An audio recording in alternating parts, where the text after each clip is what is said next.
Avez-vous déjà eu l'impression de pédaler dans le vide? Vous passez toute la journée à être occupé, à courir d'une chose à l'autre, mais au moment où votre tête touche l'oreiller, vous ne pouvez pas nommer une seule chose significative que vous avez accomplie.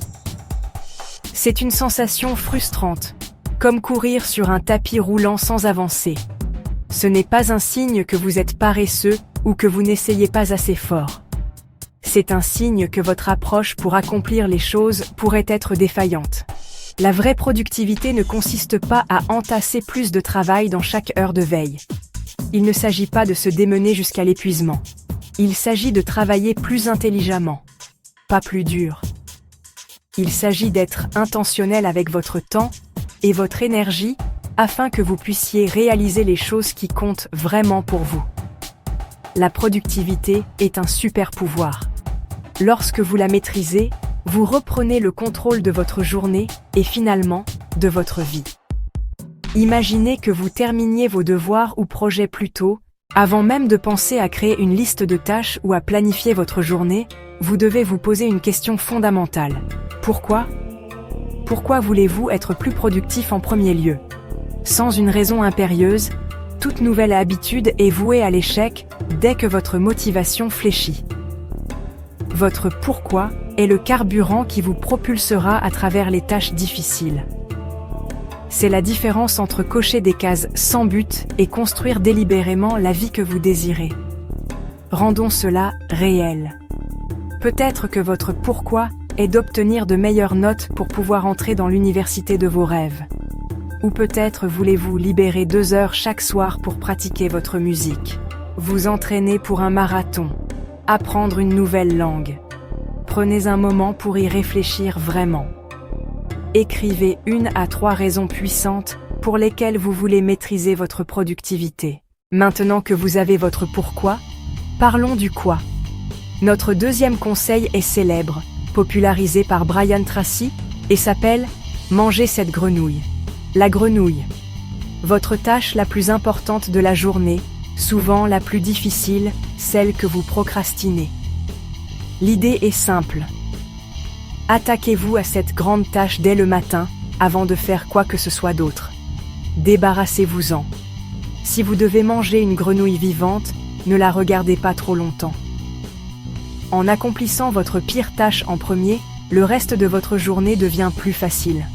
À l'autre extrémité, la règle des 2 minutes, popularisée par David Allen. Si une tâche prend moins de 2 minutes, faites-la immédiatement. Répondre à un email rapide, mettre un plat au lave-vaisselle, sortir les poubelles, confirmer un rendez-vous. En appliquant la règle, vous empêchez les petites choses de s'accumuler.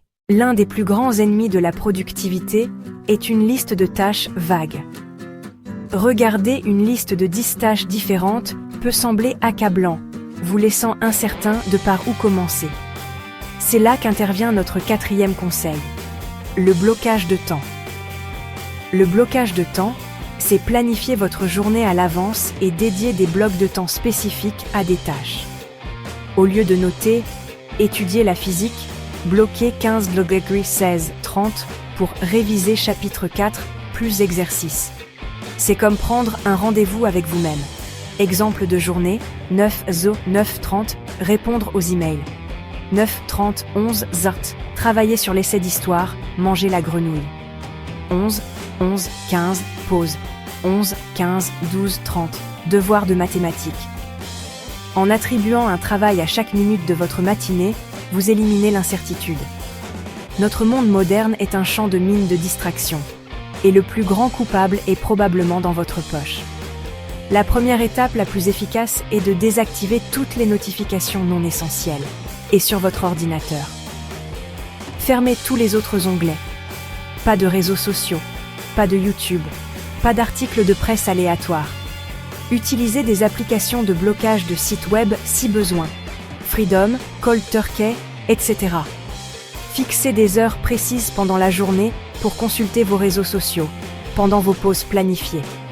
Conseil numéro 6, créez un espace prêt à l'action. Un bureau propre signale qu'il est temps de se concentrer.